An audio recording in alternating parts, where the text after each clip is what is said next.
In the previous episode of the Nordic series, we were on a journey to discover what was next for Overland in a post-COVID world. Inspired by the awesome Arctic landscapes of Alaska, we dreamed up our next big international adventure. Feels like Greenland or Iceland or northern Alaska, I suppose. With months of preparation behind us, we're finally here in Norway. So hop in with us as each kilometer brings us closer to the mythic and amazing country of the far north, and hopefully the most northern end of the road, Nordkapp.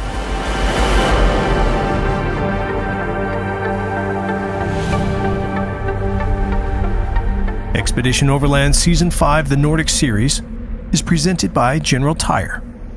For whatever you do, General Tire delivers. And in association with Patriot Campers, the ultimate in overland trailers. And by Overland's official apparel partner, Vertex.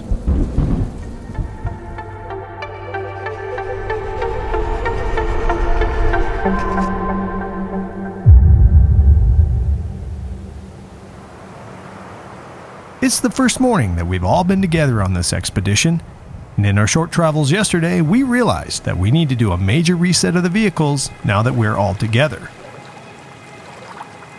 We need to pull everything out, organize it, install some stuff, and put it all back together before we put another mile on these vehicles. It's all part of doing things the XO way.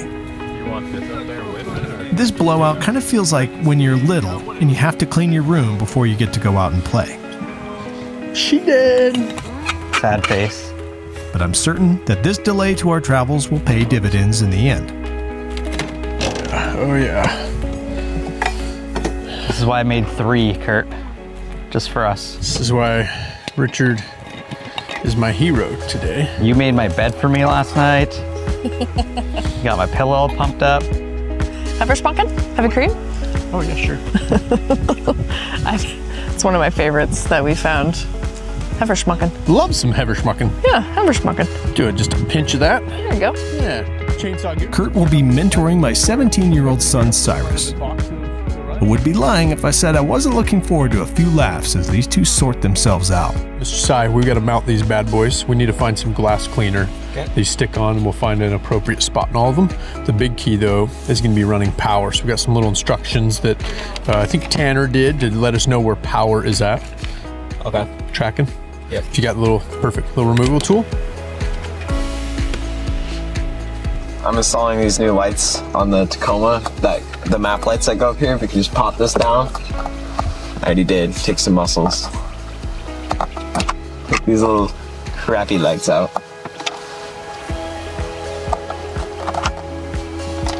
And then pull these out, feed this through, and then these go in.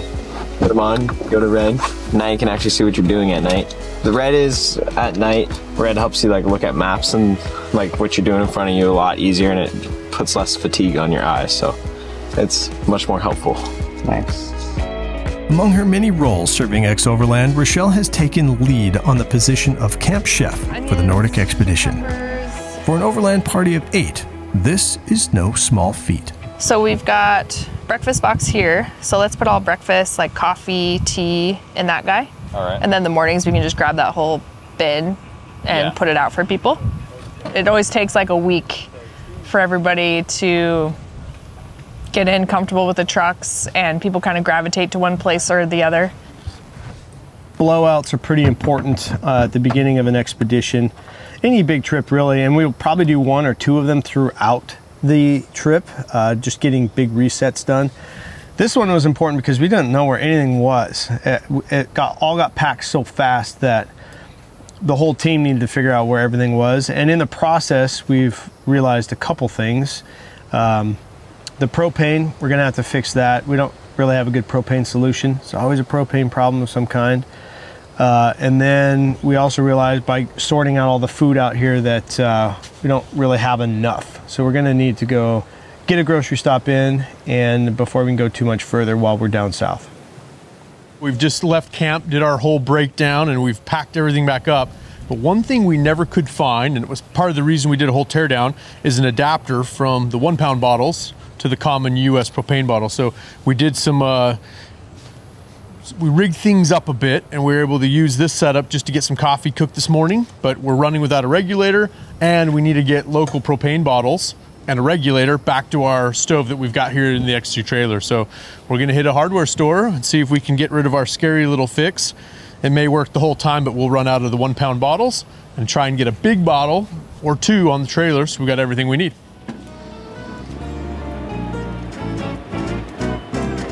Sometimes you come home with a truckload of groceries only to find out that you forgot what sent you to the grocery store in the first place. Since several of us have experienced that phenomenon during our team grocery trip this morning, Richard is back in the grocery store with a new list of missed items while Kurt works on fixing the propane issues. Jet boil, there's fuel. It's tough to find things when you can't read anything. We may have to ask for help. I don't know if these are gas fittings. One of the best ways to connect with locals is show some vulnerability by asking for help. However, we're not sure Kurt is quite ready to go there. So, all right, that is very different than our propane bottles use, but that's what we're going to be able to find. It's a home run, I'll call it. Understudy, hold please. When I say jump, you say how high. So we've got a new solution. US bottles have a really different fitting than what they use here in Norway. And we kind of knew this was going to be an issue.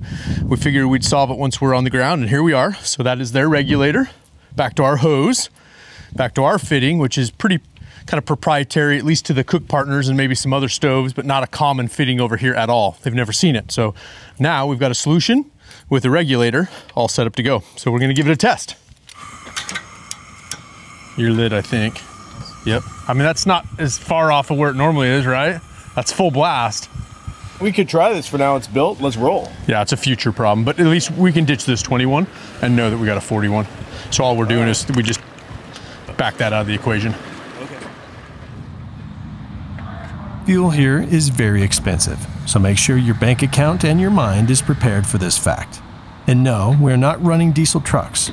In much of Europe and in Scandinavia, gasoline pumps are green and diesel pumps are black. So heads up at the pumps. Lillehammer is a beautiful little town, and it was the host to the 1994 Winter Olympics. If we ever make it back here, there are some relics of the past that are worth seeing. But today, it's the entry point to our first miles on the Trans-European Trail, a trail system that we'll be utilizing to explore Scandinavia's back roads as we connect our interests on the map. Founded by the European motorcyclist, the Trans-Euro Trail is described as a cultural dirt road adventure from deep within the Arctic Circle to the doorstep of Africa. It should help us find the remote camps, which are harder to come by in these parts. The fences, I've never seen a fence like this before. Yeah. Where they lay them in sideways like that. That's smart. That is really It is so smart. But then they don't cut the tops off on some of them. They leave them long. Yeah, that's really interesting. Wonder why.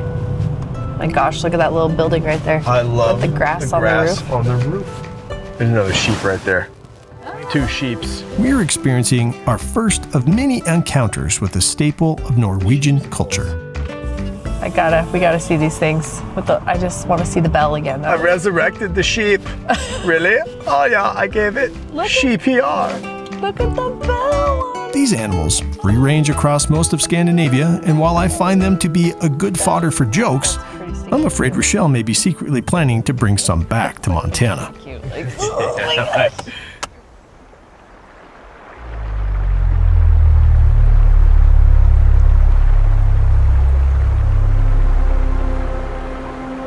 The Boreal Forest, or taiga, is the world's largest land biome, with an ecozone spanning 8 countries that include Norway, Sweden, and Finland. The Boreal Forest is 50% larger than the Amazon rainforest and covers 11% of the land area on the planet. Typically composed of coniferous tree species like pine and spruce, the Boreal Forest is a winter forest featuring a deep and long-lasting snowpack.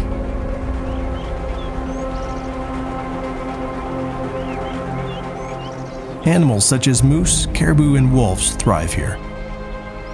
And the forest has a mythic feeling to it. And finding an early camp tonight should help us with the upcoming pace. And sadly, not all of us are feeling well.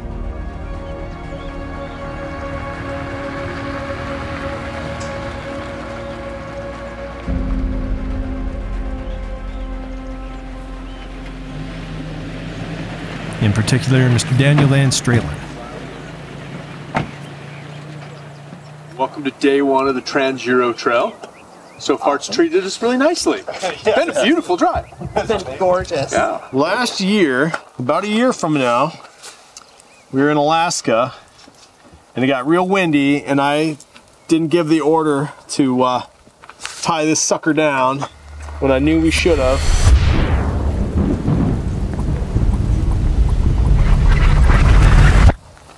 And so we broke it.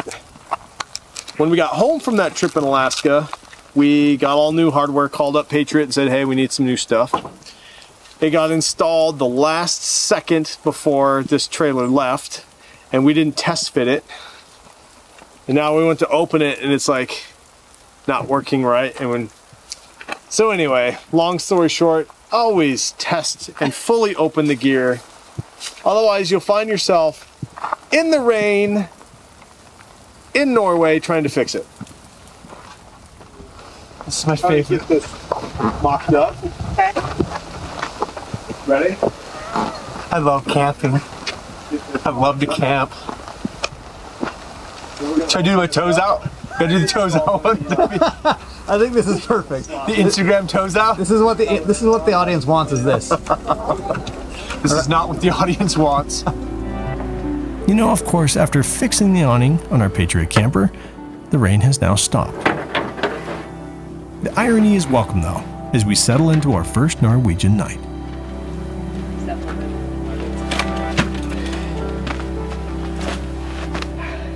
My heart is pretty full here in Norway right now. We've only been here a couple of days. Unfortunately, the love of my life, Ashley, is not here right now, but we're gonna see her in Iceland, which is very, very cool, in a few weeks. But until then, I'm just making a list of all of the places that I want to come back to with her. Some of those are these cool little towns, and some of those places are these campsites we're finding on the Trans-Euro Trail. I'm enjoying the moment while we're here, but I already can't wait to come back.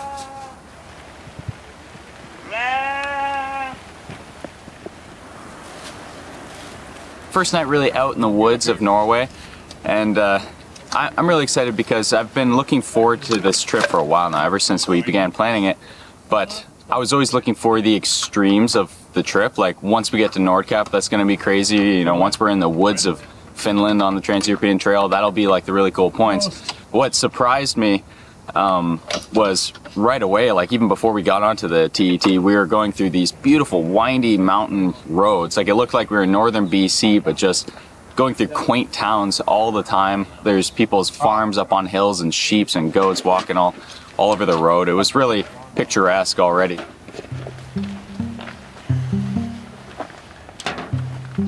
Finding remote camps in Scandinavia will take a lot more work than back home in North America.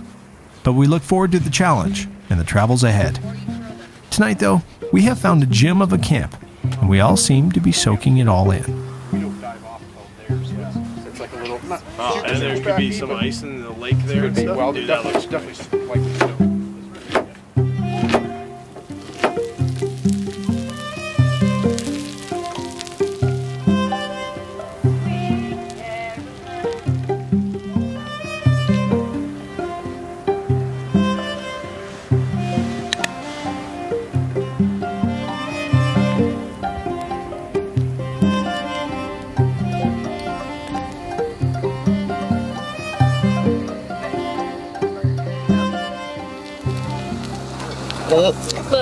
Nice, that looks good. Does look good. Good timing. Better. Yeah, that looks great.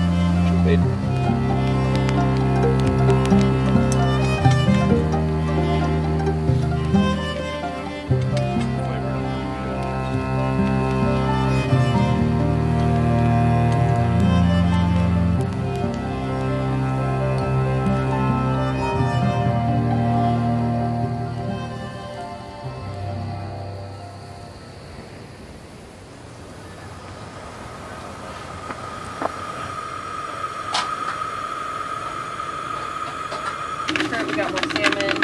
If you want, like. This is good. I made it with love. I can taste the love. Yeah.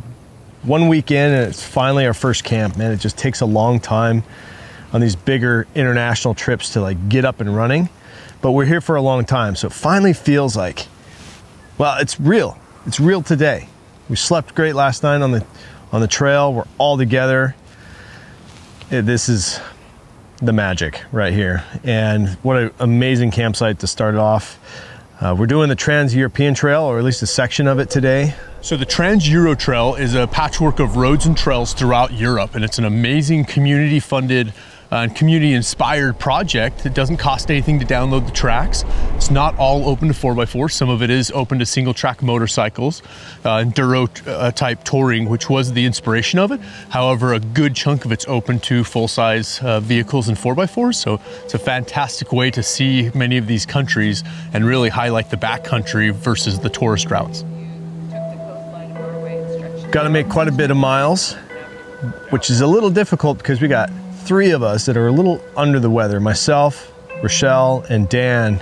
Dan especially is really feeling down. He's pretty sick. But that's just part of trips, international travel, airplanes, all that stuff. I'm on the way up, but Dan still seems to be on the way down.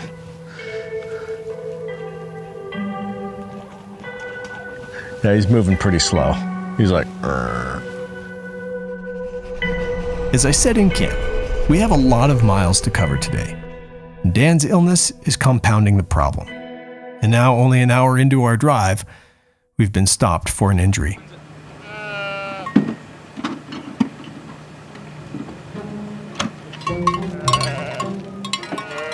Oh, that's too bad for Dan. He's already not feeling good today, and then he was pulling out the drone case, and there's a pretty steep little ditch here, and he just stepped right back into it and smacked his chin on the big Pelican box that the drone is in. Just one more thing for him this morning. I don't even know what I hit it on, like what part of the case I hit it on. A little swollen.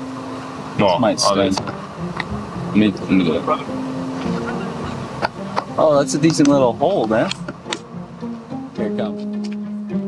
The stuff we seem to use the most on these trips is deep cuts, burns, and then internal stuff like medicine, like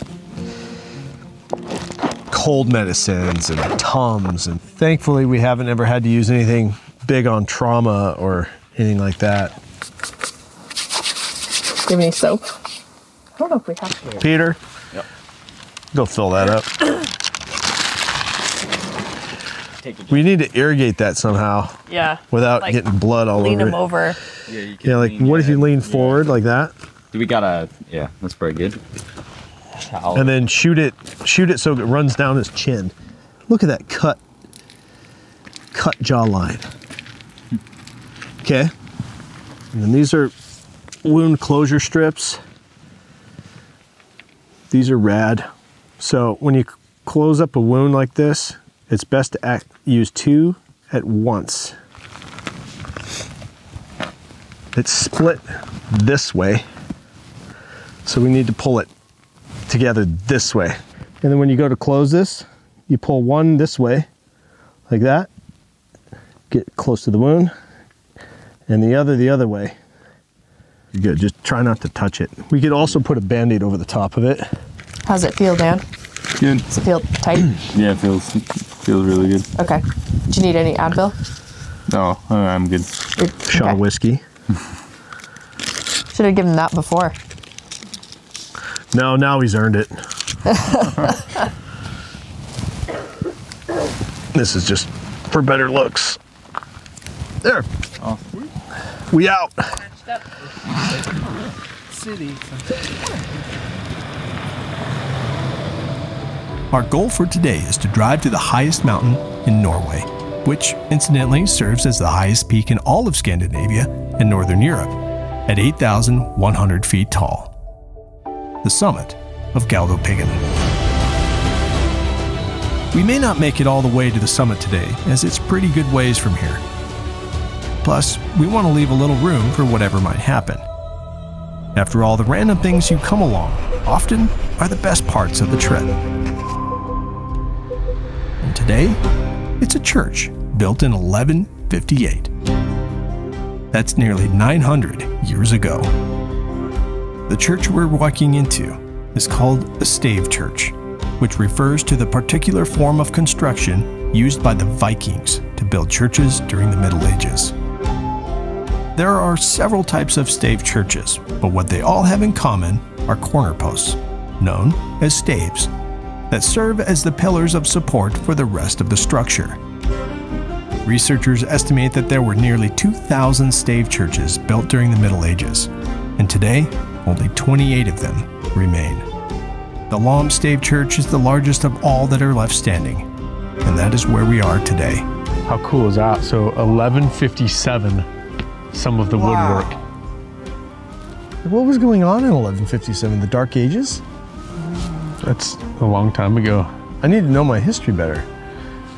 But that's the Dark Ages, right? 1157? Yep. So fascinating. Like the fall of the Roman Empire was in 300, and after that it kind of all started going down. And then this is super early even for a lot of like medieval architecture like this. At the time this church was built, the bubonic plague was raging throughout Asia, Africa, and Europe. As we struggle to adjust to a post-COVID world, I can't help but think of how fragile the opportunity to travel really is. Just the old lock mechanism is so cool, and they're still using it to this day. Which means it still works. I mean, the lock on the gate behind my house breaks every few years, and this thing's a lot older.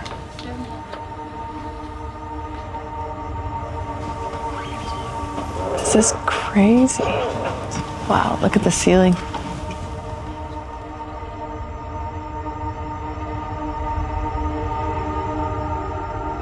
It's incredible to think that this church is over 3 times as old as the United States. European history is incredible. Real old as you see it, like if you go around, it's telling the whole story. In Norwegian? Yeah. Oh, wow. Oh, probably the story of Jesus, eh? Mm-hmm. Straight out of Matthew. Praying. The 2 fell asleep. Mm-hmm. In the garden. These are all biblical stories. It's probably on the storm on the Sea of Galilee. It's in the garden when everyone fell asleep. It's crazy how old some of these paintings are. That one says 1723. That top one there. 1715. It's before America's America by like 60 years.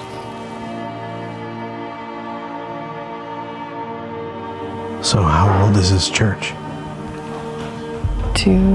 How old is the church? How old is the church? 900 years? 900 years. Over 900 years old. 1150. 1150. 1157 to 1158. I think the wood is from. Standing. Yeah. They prayed about it. It's amazing that a structure made of wood could last so long, but the Vikings, renowned for their shipbuilding, were extraordinary woodworkers. During the Middle Ages, when large stone cathedrals were being built throughout most of Europe, the Vikings decided to construct immense churches out of wood. A striking relic found within the Lom Church is a large human cage. The cage was built to allow prisoners to attend services. It's interesting how they shape them. They're kind of like half round and half. Oh, look at the windows up there. Imagine cutting a window up, putting it in place. Oh, they've made the glass back then. I don't know. I mean, they had forges to make steel, so I guess they could melt sand into glass. We were just in candlelight. Mm-hmm. Yeah, everything lit by candles back then. Equal to technique and talent, I think, is the sense of pride, and even more so, honor, that must have been felt by those who have built this church.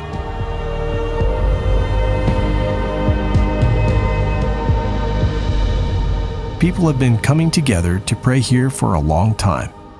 And though separated by centuries, I suspect their prayers were not much different than those who come here today.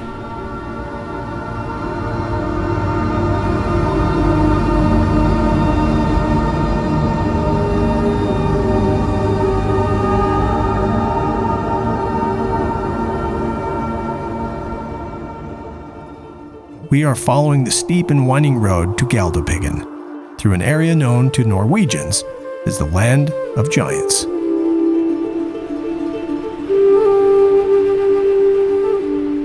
We'll be starting out by following the Trans-European Trail alongside pristine rivers, rivulets, and cataracts. And leave it to the teenager on the team to be on his phone at a moment like this. I'm starting to think that Kurt has his work cut out for him.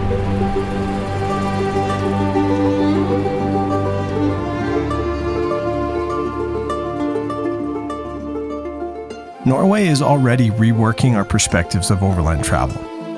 Traveling here is something different from what we have experienced in the past.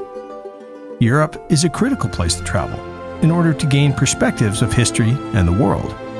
Scandinavia's nature is captivating, and its infrastructure and cultural methods are fascinating. Just a week of travel here is already changing some of our perspectives. For example, this place is extremely clean. The people are very happy, and the land is protected. Again, travel is shaping how we think, and it's calling us up to be better people.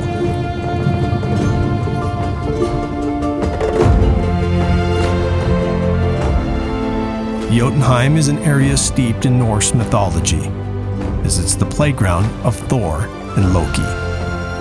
Jotunheim can mean the barrier between the lands of man and the gods, and it really makes one wonder what's back there. All right, Kurt, we have put some good miles in today. What are we looking at for now? We're gonna make our destination, you think? I think so. It's a little bit of a push, probably about an hour up to the top there, but it should be beautiful. We're gonna drop off the Trans-Euro Trail back down to the highway and then work our way a little further west and hopefully make it to the highest drivable road in Norway, which is subsequently kind of up on the side of the highest peak. And then we'll start looking for a place to camp tonight too. It's gonna be a chilly one. Sounds good. We're up for it.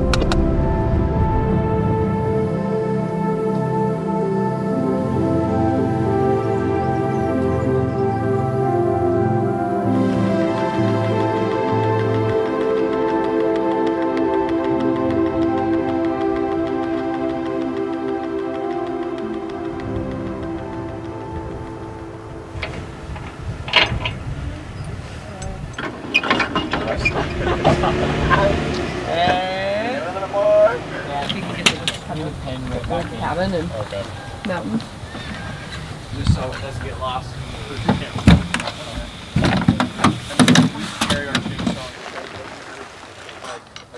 It's good that we repaired the awning of our Patriot camper last night, because I think tonight might be a soggy one. We suppose anything is possible up here among the land of the giants. Windows are all yellow, glowing. It was a nice warm fire. With our pork tenderloins searing on the grill, we are greeted with a real-world example of irony. Hey, bud. They're big ears. What's going on? Did you know we're having pork for dinner? Dishes. Hey, buddy. You want your cousin?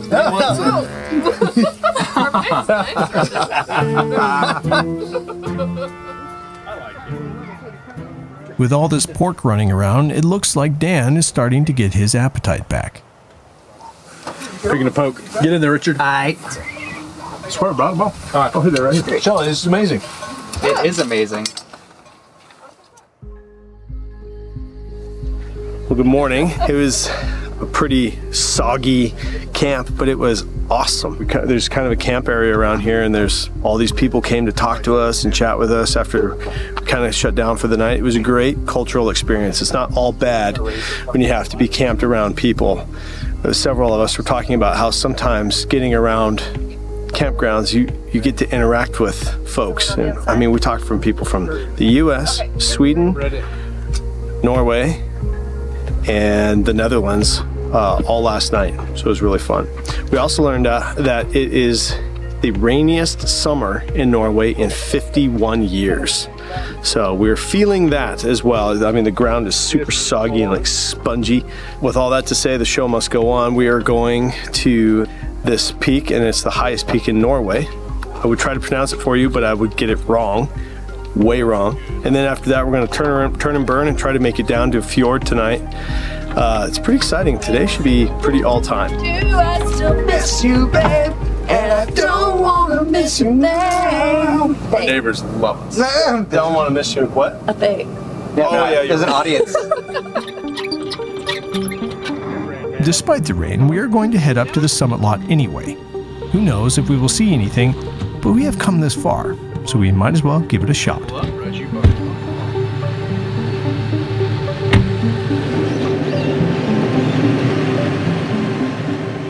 The road is steep, and the terrain impressive.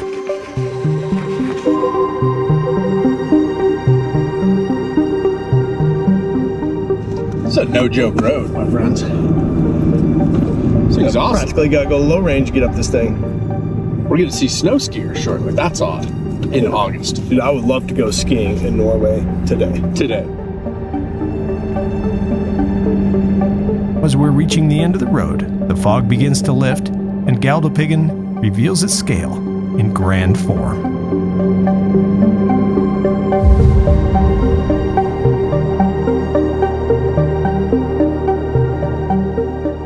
So cool. That's the edge of the glacier. Wow. Oh, you can see the what? Whoa. Just opened what up. Is that is awesome. Top. That's amazing. And there's skiers coming down the mountain. Galdhøpiggen Summer Ski Center is the preferred training area for professional ski teams from around the world. The season begins in May and continues till November. During the late summer, like now, the pros take a breather, and the resort opens up to recreational skiers. The ski slope is actually located on top of a glacier, with the chairlift towers anchored deep within its ice. The groomers are specially equipped for grooming the glacial ice. The highest road in Norway, which is really neat to get a drive this high. It's also the start if you wanted to summit the mountain here, which is the highest mountain in Norway. So highest drivable road, highest mountain. We kind of checked two really cool places off of our to-do list and things that we wanted to see when we came to Norway. And I'm glad we made it here because this is pretty amazing. Standing atop the highest point in Northern Europe, Kurt and I are engaged in a discussion about overlanding. We've been Prudhoe Bay. Yeah. We've been to the most western point of South America, the most southern point of North America, the most southern point of South America. Yeah. Now we're here, and when we get to Europe, there's a pretty big one to go get next too. It's the very top of the world in the northern hemisphere, which is Nordkapp. You've been talking about Nordkapp a lot. Yeah, it's been one that we've wanted to hit up as we first laid out. We're going to Europe. We're going to the Nordic areas. Is getting to Nordkapp because while we're here in Norway at the highest mountain, now we can go to the highest point on the map, which is Nordkapp. But it's a long ways north. Yeah, it's up there. It's we're gonna have to buckle up and drive. It's higher than Prudhoe Bay is in latitudes. Yeah. It's the highest you can drive in latitudes in the northern hemisphere. Yeah, and the beauty is it's like 5 straight days of driving up there. So we're gonna go see a lot of Norway as we get to that point. Right. If we decide to stay in Norway, we'll see. See how it goes. We'll see.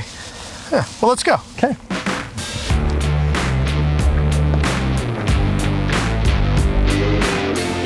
Once again, it is time to move. We are underway and moving toward our goal of reaching Nordkapp.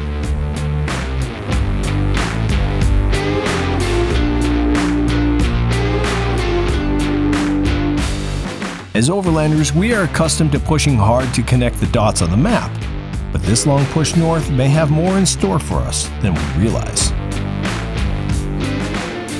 Reaching Galdhøpiggen, our first major landmark in Europe, has renewed our excitement and stoked our passion to push on to Nordkapp.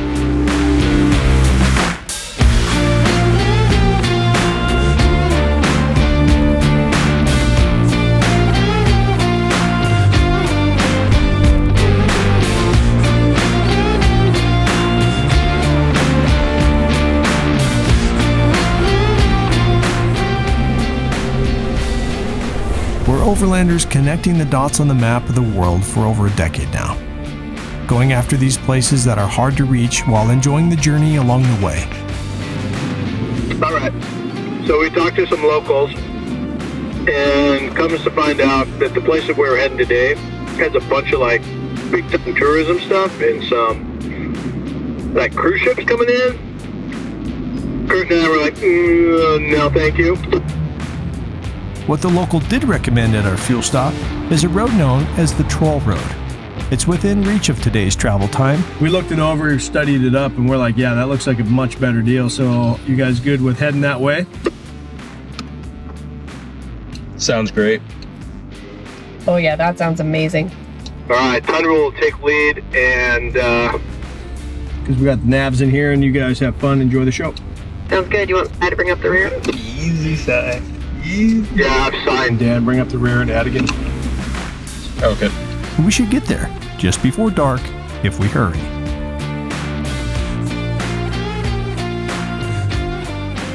A base jumper road sign has our eyes looking up. Norway is one of the base jumping capitals of the world and has some of the best vertical cliffs on Earth. Just as soon as we start looking for some base jumpers, Kurt catches a wingsuit out of the corner of his eye. He got a giggle out of you. That's rad. That's an experience I'll probably never pursue. There just seems to be the wrong kind of trouble there for me. But it sure is fun to watch someone else live their life to the fullest.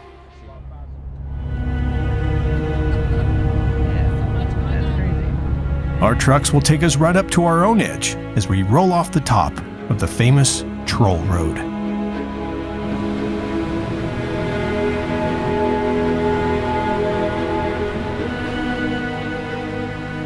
The Trolls Road will take us down to sea level on an epic 16-mile drive that drops 3,000 vertical feet with grades reaching 10%.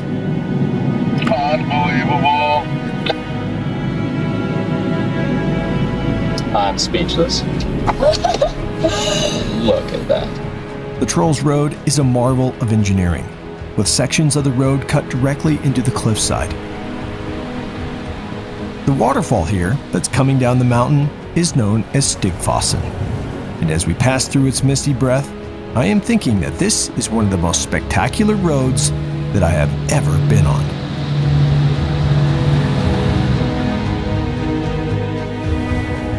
Looking like a 5,000-foot drop off to the side.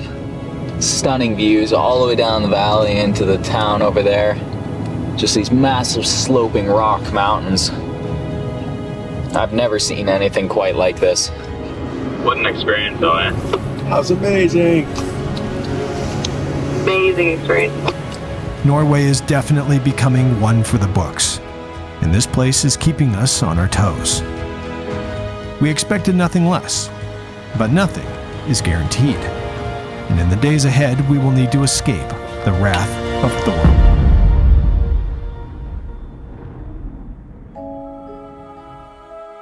Next time on the Nordic series, we are up against the wall of time.